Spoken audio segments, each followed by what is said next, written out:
நேரம் இல்லையா? கவலைப்படாதீங்க. புக் ஷோ தமிழ் இருக்கு. கதைகளை நாங்க சொல்றோம், நீங்க என்ஜாய் பண்ணுங்க. இப்பவே சப்ஸ்கிரைப் பண்ணுங்க புக் ஷோ தமிழ். சூரியன் மறைஞ்சதுக்கு அப்புறம் ஒரு ரகசிய உலகம் கண்முழிக்குதுன்னு சொன்னா நீங்க நம்புவீங்களா? ஆமா, பகல் வெளிச்சத்துல நாம பாக்குற மனுஷங்க, தெருக்கள், ஏன் நாமளே கூட ராத்திரி வந்ததும் மொத்தமா வேற மாதிரி மாறிடுறோம்.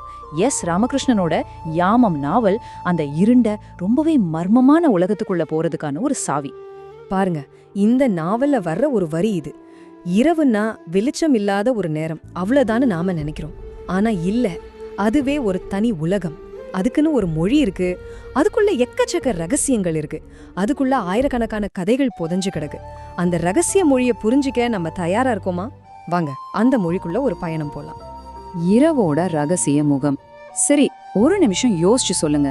நீங்க என்னைக்காவது ராத்திரியோட சத்தத்தை உண்மையாவே காது கொடுத்து கேட்டிருக்கீங்களா? வண்டி சத்தமெல்லாம் அடங்குனதுக்கு அப்புறம் ராத்திரிக்கே உரிய அந்த தனிப்பட்ட குரலை. இந்த நாவலோட ஆணி வேறே இதுதான். இரவுங்கிறது ஒரு உயிர் இல்லாத காலி இடம் கிடையாது. அதுவும் நம்மள மாதிரி சுவாசிக்குது, நம்மள மாதிரி உணருது, நம்ம கிட்ட பேச முயற்சி பண்ணுது. பகல் நேரத்து உலகத்துக்கும் ராத்திரி உலகத்துக்கும் துளி கூட சம்பந்தம் கிடையாது. ராத்திரியோட விதிகள் வேற, அதோட ரகசியங்கள் வேற. யாமம் நாவல் இந்த உணர்வுகளை எல்லாம் நமக்கு அப்படியே கண் முன்னாடி கொண்டு வந்து நிறுத்துது. யோசிச்சு பாருங்க, நடுராத்திரியில ஒரு ஒத்தையில மெதுவா காத்துல மிதந்து வந்து தரையில விழுது. அந்த சத்தம் அது ஒரு கதை சொல்லும். அதே மாதிரி ராத்திரியில மட்டும் பூக்குற ஒரு பூவோட வாசனை நம்மளோட ஏதோ ஒரு பழைய நினைவு திடீர்னு கிளறி விடும். நம்ம பெருசா கண்டுக்காத இந்த மாதிரி சின்ன சின்ன விஷயங்கள்ல தான் ராத்திரியோட ஆன்மாவே இருக்கு. சரி, இவ்வளவு ஆழமான இவ்வளவு சிக்கலான ஒரு உலகத்தை நாம எப்படி புரிஞ்சுக்கிறது?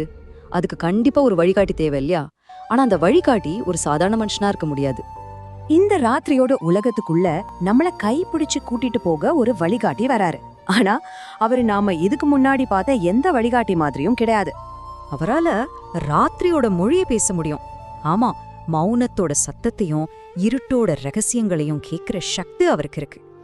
ஆமா, நீங்க சரியாதான் கேட்டீங்க. அவருக்கு வெளிய பாக்குறதுக்கான கண்கள் கிடையாது. ஆனா நம்ம கண்ணுக்கு தெரியாத பல உண்மைகளை அவரால பார்க்க முடியும். பொருட்களோட ஆன்மாவை, மனுஷங்களோட மனசுக்குள்ள மறைஞ்சிருக்கிற வழிகளை அவரால உணர முடியும். அவர்தான் கிதர். இந்த நாவலோட முதல் கதையோட உயிர் நாடியே இவர்தான். இந்த ரகசிய உலகத்தோட திறவுகோலும் இவர்தான். நாம இப்போ கிதரோட உலகத்துக்குள்ளதான் பயணிக்க போறோம். கீதரோட கதையை முழுசா பாக்குறதுக்கு முன்னாடி யாமம் அப்படிங்கிற இந்த தலைப்புக்கு என்ன அர்த்தம் தெரிஞ்சுக்கலாம். ஏன்னா அது கதையோட ரொம்ப ஆழமா சம்பந்தப்பட்டது. யாமம்னா ஒண்ணும் இல்லைங்க. நம்ம தாத்தா பாட்டி காலத்துல ராத்திரிய 4ஆ பிரிச்சு வச்சிருந்தாங்க. ஒவ்வொரு 3 மணி நேரத்துக்கும் ஒரு யாமம்னு பேரு. மொத யாமம், 2ஆம் யாமம்னு அப்படி போகும். ஒவ்வொரு யாமத்துக்கும் ஒரு தனி குணம் உண்டு. ஒவ்வொரு யாமத்திலயும் ஒவ்வொரு விதமான மனுஷங்க, ஒவ்வொரு விதமான கதைகள் வெளிவரும். இந்த நாவல் அந்த 4 யாமங்கள் வழியா நம்மள கூட்டிட்டு போகுது. இப்படி ஒரு பிரம்மாண்டமான உலகத்தை உருவாக்குனவர் தான் எழுத்தாளர் எஸ் ராமகிருஷ்ணன். கிதர் ஒரு கேரக்டர் தான். அவரை மாதிரியே ராத்திரியோட மடியில தங்களோட வாழ்க்கைய வாழற, தங்களோட ரகசியங்களை புதைச்சு வச்சிருக்கிற இன்னும் நிறைய பேரோட கதைகளை கோர்வையா சொல்றதுதான் இந்த நாவல். சரி, இப்ப நம்ம நேரா கிதரோட கதைக்குள்ள போலாம். நாவலோட கதையே ரொம்பவே சுவாரஸ்யமானது. ஒரு பழுதான கடிகாரத்தை பத்தின கதை. ஆனா நிஜத்துல அது வெறும் கடிகாரத்தோட கதை இல்ல, அது மனுஷங்களோட மறைக்கப்பட்ட பக்கங்களை பத்தின ஒரு கதை. நம்ம எல்லாருக்குமே 2 முகம் இருக்குன்னு இந்த நாவல் சொல்லுது. ஒன்னு பகல் மனிதன், இன்னொன்னு இரவு மனிதன். இது விளக்குறதுக்கு தான் லோகநாதன் ஒருத்தரோட கதை வருது. பகல் நேரத்துல லோகநாதன் ஒரு சாதாரண மனுஷன் மாதிரி தன்னோட ரிப்பேரான கடிகாரத்தை சரி பண்ண கிதர் கிட்ட வர்றாரு. இதுதான் அவரோட பகல் மனிதன் முகம். ஆனா கிதர் அந்த கடிகாரத்தை தொட்டதுமே அதோட ஓடாத முள்ளுக்கு பின்னாடி இருக்கிற உண்மை கதையை பாத்துடுறாரு. அது லோகநாதனோட இரவு மனிதன் கதை. காதல், துரோகம், மரணம்னு அந்த கடிகாரம் ஒரு பெரிய சோகத்தையே சுமந்துட்டு நிக்குது. இந்த ஒரு வரி அந்த முழு கதையும் நமக்கு விளக்கிடும். பகல் வெளிச்சத்துல நாம எல்லாருமே ஒரு முகமூடிய போட்டுட்டு தான் சுத்துறோம். ஆனா இரவு வந்ததும் அந்த முகமூடி தானா கலண்டு விழுது. நம்மளோட உண்மையான பயம், ஆசை, வலின்னு எல்லாம் அப்பதான் வெளியே வருது. கிதர் ஒரு டாக்டர் மாதிரி வெறும் கடிகாரத்தை மட்டும் சரி பண்ணல, அதோட உரிமையாளரோட உடைஞ்சு போன மனசையும் சேர்த்து சரி பண்றாரு. இதுதான் அந்த நாவலோட யாம நமக்கு கத்துக் கொடுக்கிற பாடம். அப்போ கிதரோட கதை மூலமா இந்த நாவல் நமக்கு என்ன சொல்ல வருது? இது நமக்குள்ள என்ன கேள்விகளை உருவாக்குது? இந்த கதையை கேட்டதுக்கு அப்புறம் கண்டிப்பா நீங்க ராத்திரியை இதுக்கு முன்னாடி பார்த்த மாதிரி பார்க்க மாட்டீங்க. ஒவ்வொரு நிழலுக்கு பின்னாலையும் ஒரு கதை இருக்கலாம், காதுல விழுற ஒவ்வொரு சத்தத்துக்குள்ளேயும் ஒரு ரகசியம் இருக்கலாம்னு தோண ஆரம்பிக்கும். இது வெறும் ராத்திரியை பத்தினது மட்டும் இல்ல, நமக்குள்ளேயே இருக்கிற இருண்ட நாமளே இன்னும் கண்டுபிடிக்காத நம்மளோட பகுதிகளை பத்தினது. இதுல நம்ம புரிஞ்சுக்க வேண்டிய முக்கியமான விஷயம் என்னன்னா, வெளிச்சத்துல நடக்கிறது பாதி உண்மைதான். ஒரு முழுமையான உண்மைய, ஒரு மனுஷனோட உண்மையான குணத்தை தெரிஞ்சுக்கணும்னா அவனோட இருட்டு பக்கத்தையும் நாம புரிஞ்சுக்கணும். அந்த இருட்டுக்குள்ளதான் வாழ்க்கையோட மிக முக்கியமான கதைகள் புதைஞ்சு கிடக்கு. இந்த விளக்கத்தோட கடைசியில நான் உங்ககிட்ட ஒரு கேள்வி கேக்குறேன். நீங்க தூங்குனதுக்கு அப்புறம் உங்ககிட்ட இருந்து வெளியே வர்ற அந்த இரவு மனிதன் என்ன செய்றான்? உங்க ஆழ் மனசோட இரவு உங்ககிட்ட சொல்ல துடிக்கிற ரகசியம் என்ன? கொஞ்சம் யோசிச்சு பாருங்களேன். சரித்திரம், தத்துவம், மாயாஜாலம்னு எக்கச்சக்க விஷயங்கள் அதுக்குள்ள இருக்கு. ஆனா நாம இன்னைக்கு அந்த முழு கடலையும் நீந்த போறதில்ல. அதுக்கு பதிலா அதுல ஒளிஞ்சிருக்கிற ஒரு நவீன கால மர்மத்தை மட்டும் தோண்டி எடுக்க போறோம். வாங்க இந்த மர்மத்துக்குள்ள என்ன இருக்குன்னு பார்க்கலாம். சரி, இந்த நாவலோட கட்டமைப்பை புரிஞ்சுக்கிறதுக்கு முதல்ல எழுத்தாளர் என்ன சொல்றாருன்னு பார்ப்போம். இதுதான் இந்த முழு கதைக்குமான திறவுகோல். யோசிச்சு பாருங்க, 2 கதைகள், ஆனா ரெண்டுமே ஒரே ராத்திரியில நடக்குது. எப்படி இது சாத்தியமாகும்? ஆமாங்க, ஒரே இரவு தான், ஆனா அதுக்குள்ள 2 வெவ்வேறு உலகங்கள். இதுதான் இந்த கதையோட ஆணி வேறு. சரி, இந்த 2 உலகங்களும் எப்படி ஒன்னோட ஒன்னு தொடர்புல இருக்குன்னு பார்க்கலாம். ஒரு பக்கம் பாத்தீங்கன்னா 19ஆம் நூற்றாண்டு மദ്രാஸ், வர்த்தகர்கள், சூஃபி ஞானிகள்னு ஒரு பெரிய சரித்திர கதையே போயிட்டு இருக்கு. இன்னொரு பக்கம் இப்போ இருக்கிற சமகால சென்னையில ஒரு ஓவியர் தன்னோட கடந்த காலமே தனக்கு சொந்தம் இல்லையோங்கிற ஒரு வினோதமான குழப்பத்துல வாழ்ந்துட்டு இருக்காரு. நாம முழுமையா கவனம் செலுத்த போறது இந்த 2வது உலகத்துல தான். அந்த பழைய காலத்து கதையோட நிழல் இங்கு விழுந்தாலும் நம்மளோட புலனாய்வு ஆரம்பிக்கிறது இந்த 2வது கதையில தான். சொல்லப்போனா இந்த நவீன கால மர்மம் தான் நம்மளோட முழு கவனமும். சரி, அப்போ யாரு இந்த நவீன கால ஹீரோ? அவரை சுத்தி என்ன மர்ம வலை பின்னப்பட்டிருக்கு? வாங்க அவரை பத்தி தெரிஞ்சுக்குவோம். இவர் தான் கிறிஸ். சென்னையில ரொம்பவே வெற்றிகரமான பிரபலமான ஒரு ஓவியர். மேலோட்டமா பார்க்கும்போதே அவர் வாழ்க்கை ரொம்ப நல்லா போற மாதிரி தான் தெரியும். ஆனா அவருக்குள்ள ஒரு அமைதியே இல்ல. ஏதோ ஒரு தீராத தேடல் அவரை துரத்திக்கிட்டே இருக்கு. அப்போ அப்படி என்னதான் அவர் தேடுறாரு? பணமா, புகழா? இல்லவே இல்ல. அதெல்லாம் தாண்டி தன் அடையாளத்தையே கேள்விக்குள்ளாக்குற ஒரு விஷயத்தை தேடி அலைஞ்சிட்டு இருக்கார். அவர்கிட்ட இருக்கிறது வெறும் சில துப்புகள் மட்டும்தான். காணாம போன ஒரு விலை மதிக்க முடியாத ஓவியம், அப்புறம் சுல்தான்னு ஒரு சம்பந்தமே இல்லாத பேரு, ஏதோ ஒரு பழைய ஞாபகத்தோட ஒரு சின்ன துண்டு. இதெல்லாம் சேர்ந்து அவரோட மனைவி ஜூலியட் கூட இருக்கிற உறவுல கூட ஒரு பெரிய விரிசலை உண்டாக்குது. இங்கதான் விஷயமே ரொம்ப சுவாரஸ்யமா மாறுது. கிறிஸோட இந்த தேடல் இருக்குல்ல, அது ஏதோ பல 100 வருஷத்துக்கு முன்னாடி நடந்த ஒரு கதையோட எதிரொலி மாதிரி இருக்கு. அதாவது அந்த கடந்த காலம் இப்போ இவரோட நிகழ்காலத்துல நிழலாடுது. இந்த குழப்பம் கிறிஸுக்கே இருக்கு. அவரே சொல்றாரு, என் நினைவுகள் எனக்கே சொந்தம் இல்ல, நான் வேற யாரோ ஒருத்தரோட வாழ்க்கைய வாழ்ற மாதிரி ஒரு உணர்வு இருக்குன்னு. இந்த உணர்வுல இருந்து தான் அவரோட தேடலே ஆரம்பிக்குது. இதிலிருந்து நாம புரிஞ்சுக்க வேண்டிய முக்கியமான விஷயம் என்னன்னா, அந்த பழைய சரித்திர கதை சும்மா ஒரு பின்னணி இசை மாதிரி இல்ல. அதுதான் கிறிஸோட நிகழ்காலத்துல புகுந்து இந்த மர்மத்தையே உருவாக்குற ஒரு அமானுஷ்ய சக்தியா வேலை செய்யுது. சரி, இந்த மர்ம முடிச்சுகளை எப்படி அவிழ்க்கிறது? கிறிஸ் பேசுற ஒவ்வொரு பேச்சும் அவர் சந்திக்கிற ஆட்களும் சில துப்புகளை கொடுக்குது. அது என்னென்னு கொஞ்சம் ஆழமா பார்க்கலாம்.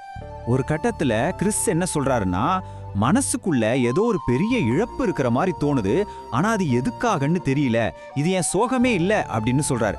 சும்மா யோசிச்சு பாருங்க, நமக்கு சம்பந்தமே இல்லாத ஒரு துக்கத்தை நாம சுமந்தா அது எவ்வளோ பெரிய பாரமா இருக்கும். இன்னொரு பக்கம் அவரோட மனைவி ஜூலியட் இந்த ஓவியத்தை தேடுறதுக்கு முன்னாடி இருந்த என் கணவர் எனக்கு திரும்ப வேணும்னு சொல்றாங்க. பாருங்க, இந்த மர்மம் அவங்களோட சொந்த வாழ்க்கையே எப்படி புரட்டி போடுதுன்னு இதுல இருந்தே நமக்கு நல்லா தெரியுது. ஆக இப்ப நமக்கு ஒரு விஷயம் ரொம்ப தெளிவா புரியுது. சுல்தான்கிற அந்த பேரும் தொலைஞ்சு போன அந்த ஓவியமும் தான் கிறிஸ்ஸையும் அந்த 19ஆம் நூற்றாண்டு கதையையும் இணைக்கிற ஒரு மாயப்பாலமா இருக்கு. சரி, இப்ப நாம நேரா நாவலோட தலைப்புக்கே வருவோம். யாமம். இந்த ஒரு வார்த்தை கிறிஸோட போராட்டத்தை பத்தி என்ன சொல்ல வருது? இந்த தலைப்புக்கும் கதைக்கும் அப்படி என்னதான் தொடர்பு? யாமம் அப்படின்னா நம்ம மரபுப்படி இரவோட ஒரு குறிப்பிட்ட 3 மணி நேர பகுதி. சொல்லப்போனா நள்ளிரவோட உச்சகட்ட நேரம். அந்த நேரத்துல தான் அமானுஷ்ய சக்திகள் ரொம்ப வலுவா இருக்குன்னு ஒரு நம்பிக்கை இருக்கு. அதுதாங்க இந்த நாவலோட தலைப்பு. இந்த நாவலை பொறுத்த வரைக்கும் ராத்திரிங்கிறது சும்மா வெளிச்சம் இல்லாத நேரம் கிடையாது. அது ஒரு மாய கண்ணாடி மாதிரி. அந்த நேரத்துல தான் காலமே வளைஞ்சு பழைய நினைவுகள் எல்லாம் கிறிஸோட நிஜமா மாறுது. அந்த சுல்தான் என்பவரோட நினைவுகள் கிறிஸோட நினைவுகளா உருமாறுகிற நேரம் அதுதான். அப்போ கடைசியா ஒரு கேள்வி எழும்புது இல்லையா? கடந்த காலம் உண்மையிலேயே ராத்திரியில வாழுதுன்னா அதுல இருந்து நாம தப்பிக்கவே முடியாதா? நம்ம நினைவுகள் நிஜமாவே நமக்கு மட்டும்தான் சொந்தமா? இல்ல நாம விரும்பினாலும் விரும்பாவிட்டாலும் கடந்த காலத்தோட நிழல்கள் நம்ம வாழ்க்கையில ஊடுருவிட்டே இருக்குமா? யாமம் நாவல் நம்ம மனசுல இந்த ஆழமான கேள்வியை விதைச்சிட்டு போகுது. எல்லோருக்கும் வணக்கம். வாங்க நாம இன்னைக்கு ஒரு அற்புதமான நாவலுக்குள்ள போக போறோம். எஸ், ராமகிருஷ்ணன் எழுதின யாமம். இந்த நாவலோட ஆன்மா எங்க இருக்கு, அதோட இதயம் எது, அதை தான் நம்ம இன்னைக்கு தேட போறோம். நீங்க எப்பவாவது யோசிச்சிருக்கீங்களா, ஒரு நாவல்னா அது ஒரே ஒரு கதை மட்டும்தானா? இல்ல, அதுக்குள்ள எத்தனையோ கதைகள் ஒளிஞ்சிருக்கும் இல்லையா? பல நினைவுகள் ஒன்னா சேர்ந்த ஒரு கலவை தான் அது. இப்போ நாம பார்க்க போற யாமம் நாவல் இருக்கே, அது இந்த கேள்விக்கு ரொம்பவே அழகா ஒரு பதில் சொல்லுது.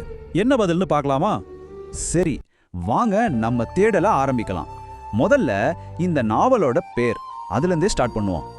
பாருங்க, இதுதான் அந்த புத்தகம் யாமம். எஸ் ராமகிருஷ்ணன் சாரோட எழுத்துல ஒரு முக்கியமான ஒரு மைல்கல்னே சொல்லலாம். இது சும்மா வார்த்தைகளை வச்சு கோர்த்த ஒரு புக்கு கிடையாதுங்க. இது ஒரு எக்ஸ்பீரியன்ஸ், நம்மளையே உள்ள இழுத்துட்டு போற ஒரு ஆழமான பயணம். வாங்க அந்த பயணத்துக்குள்ள இப்ப நாமளும் போலாம். யாமம் அப்படின்னா என்ன அர்த்தம் தெரியுமா? அது இரவோட ஒரு பகுதி. குறிப்பா ராத்திரி 10 மணியிலிருந்து 2 மணி வரைக்கும் இருக்கிற அந்த நேரம் ரொம்ப ஆழமான, அமைதியான, அதே சமயம் மர்மங்கள் நிறைஞ்ச ஒரு டைம். நீங்க இந்த நாவலை வாசிக்க ஆரம்பிச்சா ஒவ்வொரு பக்கத்துலயும் இந்த ராத்திரியோட உணர்வு அப்படியே படர்ந்து இருக்கிறத நல்லா ஃபீல் பண்ண முடியும். ஓகே, அப்போ இந்த ராத்திரி நேரத்துல என்னதான் நடக்குது இந்த நாவல்ல? முக்கியமா இந்த நாவலுக்கான விதை எங்கிருந்து விழுந்துச்சு, இதோட தொடக்கம் எது? எழுத்தாளரே சொல்றாரு இதுக்கு பின்னாடி 3 கதைகள் இருக்குன்னு. அது என்ன கதைகள்னு இப்ப பார்க்கலாம். நாவலோட முன்னுரையில பாருங்க, எஸ்ரா அவர்களே சொல்றாரு, எல்லா நாவல்களும் ஏதோ சில கதைகளை சுமந்து கொண்டிருக்கின்றன. என்னளவில் 3 கதைகளின் மீது உருவானதே என் நாவல். அட, ஒரு நாவல் எப்படி உருவாச்சுங்கிற ரகசியத்தையும் அவரே நம்ம கிட்ட சொல்ற மாதிரி இருக்குல்ல. அந்த 3ல முதல் கதை லக்னோ நதிய ஒரு குதிரை வீரன் கடந்து போன கதை. 2வது கதை ஆக்ராவிலிருந்து சென்னைக்கு ஒரு குதிரையோட பயணம் செஞ்ச ஒரு வியாபாரியோட கதை. ஆனா இந்த 2 கதைகளை விடவோ ரொம்ப ரொம்ப முக்கியமானது, இந்த நாவலோட இதயமேன்னு சொல்லக்கூடியது இந்த 3வது கதை தாங்க. தாஜ்மஹாலை வரைஞ்ச ஆனா வரலாறுல பேர் கூட இல்லாம மறைஞ்சு போன ஒரு ஓவியனை பத்தி எழுதணும்னு போராடுற சந்துருன்னு ஒரு எழுத்தாளரோட கதை. இந்த ஒரு கதை, இது ஒண்ணுதான் யாமம் நாவலோட மொத்த ஆன்மாவையும் தூக்கி நிறுத்துது. அப்போ யார் இந்த சந்துரு? அவன் கதை நமக்கு என்ன சொல்ல வருது? இதுதான் நம்ம இன்னைக்கு ஆழமா பார்க்க போற முக்கியமான விஷயம். வாங்க, யாமம் நாவலை திறக்க போற சாவியே அந்த 3வது கதை தான் சொன்னேன்ல, அதோட மர்மங்களுக்குள்ள இப்ப நம்ம போகலாம். சோ சந்துருவோட தேடல் என்ன? அவன் இருக்கிற இடம் ஆக்ரா. நோக்கம் என்னன்னா தாஜ்மஹாலுக்கு உயிர் கொடுத்த அந்த ஓவியனை பத்தி எழுதணும். ஆனா இங்கதான் பெரிய சேலஞ்ச். வரலாறுல பதிவாகாத ஒரு கலைஞனோட கதையை எப்படிங்க வெளியே கொண்டு வர்றது? இது மூலமா நாவல் சொல்ற மையக்கரு என்னன்னா, யாருமே பேசாத, சொல்லப்படாத கதைகளுக்குள்ள ஒரு பெரிய சக்தி இருக்குங்கிறது தான். அப்போ சந்துருவோட கதைங்கிறது வெறும் அவனோட கதை மட்டும் இல்ல, அதுவே ஒரு படைப்போட கதை, ஒரு கிரியேஷனோட கதை. அதாவது வரலாறுல மறக்கப்பட்ட, யாருமே பேசாதவங்களுக்கு ஒரு குரல் கொடுக்கணும்னு ஒரு ஆர்டிஸ்ட் படுற கஷ்டம், அந்த போராட்டத்தோட கதை. இதுதான் இந்த நாவலோட ஆணிவேர். சரி, ஒரு பக்கம் மறக்கப்பட்ட கதைகளை தேடுற இந்த போராட்டம், இன்னொரு பக்கம் யாமம்னு சொல்ற அந்த ராத்திரி. இது 2க்கும் என்ன சம்பந்தம்? வாங்க, அது எப்படி ஒன்னோட ஒன்னு இணையுதுன்னு அடுத்ததா பார்க்கலாம். இந்த ஒரு வரியில எல்லாத்தையும் சொல்லிடலாம். இரவு என்பது ஒரு மகத்தான தெளிவின்மை. என்ன ஒரு ஆழமான வரி பாருங்க. ஆமாதானே? ராத்திரிங்கிறது தெளிவா இருக்காது, ஒரு மாதிரி மர்மமா இருக்கும். அதே மாதிரி தாங்க வரலாறும். நமக்கு தெரிஞ்ச பக்கங்களுக்கு பின்னால யாருக்குமே தெரியாத, தெளிவில்லாத எத்தனையோ கதைகள் ஒளிஞ்சிருக்கு. பகல் அது எல்லாருக்கும் தெரியும், அது எப்பவும் அப்படியே தான் இருக்கும், அழியாது. ஆனா ராத்திரி அப்படி இல்ல. ஒவ்வொரு நாளும் அது அழிஞ்சு மறுபடியும் பிறக்குது. இந்த மறக்கப்பட்ட கதைகளும் அப்படிதான். ஒவ்வொரு ராத்திரியும் அது நம்ம நினைவுகள்ல மறைஞ்சு சொந்தர் மாதிரி யாராவது வந்து எழுதுவாங்கன்னு காத்துக்கிட்டு இருக்கு. அப்போ சுருக்கமா சொல்லணும்னா, யாமம் நாவல்ல வர்ற ராத்திரிங்கிறது சும்மா டைம் பாஸ் ஆகிற ஒரு விஷயம் கிடையாது. அது ஒரு ஸ்பேஸ், ஒரு களம். அந்த களத்துல தான் நினைவுகள், எழுதப்படாத வரலாறு, சந்துர் தேடுற மாதிரி மறக்கப்பட்ட கதைகள், இதுக்கெல்லாம் உயிர் வருது. சரி, நாம இவ்ளோ நேரம் பேசினதுலேருந்து முக்கியமான 3 விஷயங்களை ஞாபகம் வச்சுக்கலாம். 1, நாவல்னா அது வெறும் கதை இல்ல, அது நினைவுகளை சுமந்துட்டு வர்ற ஒரு களம். 2, யாருமே பேசாத மறக்கப்பட்ட கதைகளுக்குள்ள பெரிய பவர் இருக்கு. கடைசியா அந்த கதைகளை வெளிக்கொண்டு வரதுக்காக ஒரு படைப்பாளி படுற கஷ்டம் இருக்கே, அதுலயும் ஒரு தனி அழகு இருக்கு. சந்துரு தாஜ்மஹாலோட ஓவியனை தேடி போனான். இந்த நாவலை நாம புரிஞ்சுக்கிட்டதுக்கு அப்புறம் இப்ப நம்மள நாமளே ஒரு கேள்வி கேட்டுக்கணும். இதே மாதிரி நமக்குள்ளேயும் சரி நம்மளை சுத்தியும் சரி யாருக்கிட்டையும் சொல்லாம எழுதப்படாம தூங்கிட்டு இருக்கிற கதைகள் எவ்வளோ இருக்கும்? ஒரு நிமிஷம் யோசிச்சு பாருங்களேன்.